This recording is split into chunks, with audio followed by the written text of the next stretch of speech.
السلام علیکم، welcome to learning point. آج ہم دیکھیں گے قرآن پاک پڑھنے کے چند طریقے۔ جیسے کہ ہم اردو کو پڑھتے ہیں، ان کے اندر بھی الفاظ استعمال کیے جاتے ہیں، الف با تا۔ اسی طرح عربی میں بھی ان الفاظوں کا استعمال ہوتا ہے، لیکن اس میں ڈفرینس یہ ہوتا ہے کہ اس میں اعراب کا استعمال ہوتا ہے، جس کو ایک ترتیب کے ساتھ پڑھنا ہوتا ہے۔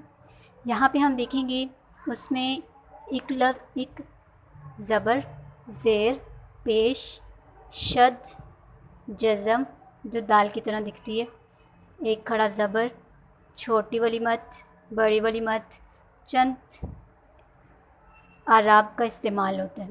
تو شد کا استعمال ہم وہاں پہ کرتے ہیں جہاں پہ لفظ کو زور دے کے پڑھنا ہو۔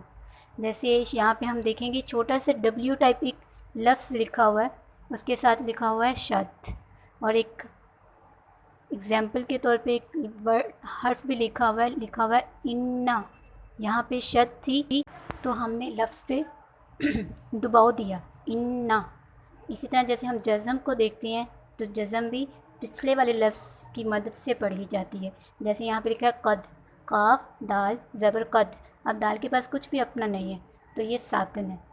اسی طرح جب ہم زبر پڑھتے ہیں تو حمزہ زبر آ، حمزہ زیر ای، حمزہ پیش او۔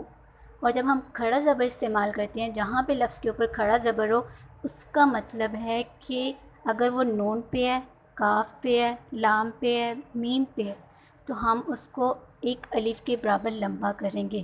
جیسے کاف کے اوپر زبر ہے کھڑا تو کا پڑھا جائے گا، لام کے اوپر زبر کھڑا تو لا پڑھا جائے گا۔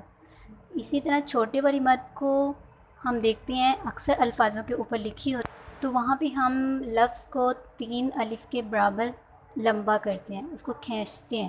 اسی طرح بڑی والی مد اس کو 5 الف کے برابر پڑھا جاتا ہے۔ ابھی ہم دیکھیں گے اس کی ایک ایگزامپل بھی قرآن پاک کی آیت کو پڑھ کے، تاکہ ہمیں پتہ چلے کہ شد، جزم، زبر، زیر، پیش، کھڑی الف، کھڑی زبر اور چھوٹی والی مد، بڑی والی مد کا استعمال کس طریقے سے کیا جاتا ہے۔ بسم اللہ الرحمن الرحیم۔ یہاں پہ ہم دیکھیں گے سورۃ الانفال کی آیت نمبر 9۔ تو یہاں پہ ہم پہلے ہی لفظ کو دیکھیں تو لکھا ہوا ہے از، حمزہ زال زیر از۔ یہاں پہ زیر استعمال ہوئی ہے اور زال کے اوپر جزم۔ اس کا مطلب ہے زال کو الف کے زیر کی ضرورت ہے، اس کے پاس اپنا کچھ بھی نہیں ہے، تو ہم پڑھیں گے از۔ نیکسٹ والا تستغیثون۔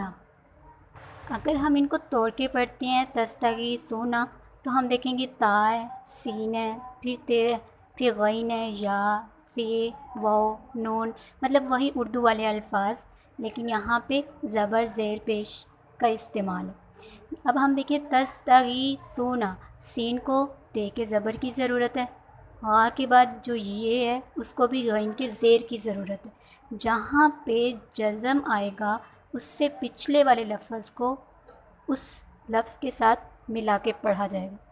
اگلا لفظ دیکھیں تو ربکم، تو با کے اوپر شد ہے، تو ہم یہاں پچھلے والے لفظ کو اگلے والے جس پہ شد ہے اس کے ساتھ ملا کے پڑھیں گے، تو ہم پڑھیں گے ربا۔ ربا مطلب لفظ کو ملانا تو ہے لیکن شد کی وجہ سے اس پہ دباؤ دے کے پڑھنا ہے۔ ربکم، جہاں پہ جزم ہے وہاں دباؤ کی ضرورت نہیں ہے۔ اذ تستغیثون ربکم فاستجاب لکم انی، پھر سے نون کے اوپر شد ہے، انی ممدکم، دال کے اوپر پھر سے شد، بِأَلْفٍ مِّنَ الْمَلَائِکَةِ مُرْدِفِینَ۔ یہاں پہ ہم دیکھیں گے ملائکہ، یہاں پہ کھڑا الف بھی ہے اور بڑے والی مد بھی، تو ہم پڑھیں گے ملائکۃ مردفین۔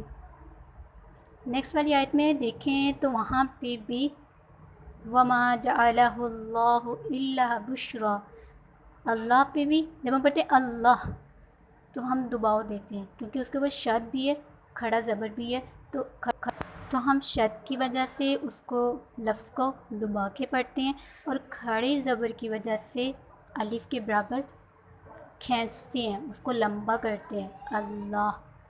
پھر ہم یہاں پہ دیکھتے ہیں وَمَن نَصْرُ إِلَّا مِنْ عِنْدِ اللَّهِ إِنَّ اللَّهَ عَزِيزٌ حکیم. میم کے بعد اوپر دو پیش ہیں حکیم والے پہ، لیکن یہاں پہ آیت کمپلیٹ ہو گئی ہے، مکمل ہو گئی ہے، تو یہاں پہ وقفہ ہے، وقفے کی وجہ سے آخری لفظ ساکن ہو جائے گا. ابھی ہم ایک اور آیت دیکھتے ہیں. وہاں پہ آپ دیکھیں تو چھوٹی والی مد کا استعمال ہوا ہے، بڑی والی مد کا استعمال ہوا ہے، بلکہ یہاں پہ من السماء ماء لیطہرکم، لام کے اوپر شد ہے تو ہم دباؤ کے ساتھ پڑھتے ہیں. ابھی ہم اس آیت کو اس طریقے سے پڑھیں گے. اذ یغشیکم النعاس امنة منہ وَيُنَزِّلُ عَلَيْكُم مِّنَ السَّمَاءِ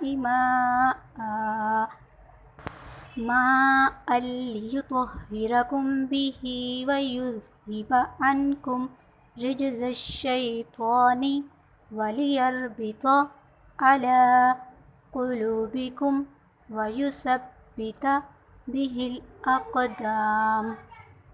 جہاں پہ ہم سانس لیتے ہیں تو مطلب پچھلے والے لفظ سے پھر سے تو پڑھو، دوبارہ سے ملا. ہم اکثر دیکھتے ہیں اگلی بات کو سمجھانے کے لیے پچھلے پوائنٹ کو ساتھ ملاتے ہیں.